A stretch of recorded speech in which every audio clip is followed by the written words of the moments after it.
հանդեպ ատելության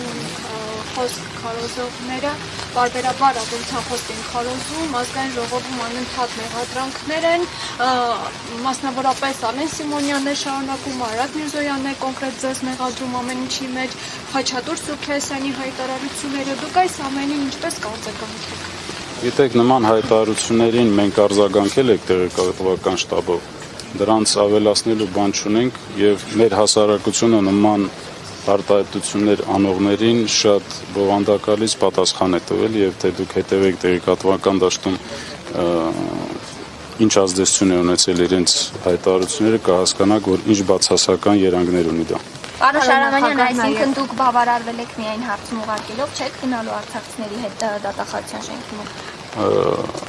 Այն ակցիայի մասնակիցները, որոնք պահանջում էին նաև, որ հանդիպումներ իրականացվի, մենք պատրաստ ենք աջակցել այդ հանդիպումները, որպեսզի կայանան ուժային կառույցների ղեկավարների հետ, պատասխանատու ուժային կառույցների։ Հիմա մենք կսպասենք նաև իրենց պատասխանը։ Ձեր եւ Սարհատի նաև պահանջագրի հիմնական առանցքային կետը շարունակում է մնալ, ես ասել էի արդեն, շարունակում է մնալ արցախցիների հավաքական վերադարձը պատմական հայրենիքը Արցախ։ Ձեր դիրքորոշումը ինչպիսին է, դուք ինչպես եք սա պատկերացնում, այս խնդրի լուծումը ինչպես եք պատկերացնում եւ նաև նշեցիք, որ հանդիպում եք ունեցել Հայաստանի Հանրապետության 3 նախագահների հետ, նրանք ինչ դիրքորոշում ունեն այս հարցի վերաբերյալ։ Մեր հավաքական վերադարձը դա միջազգային իրավունք է,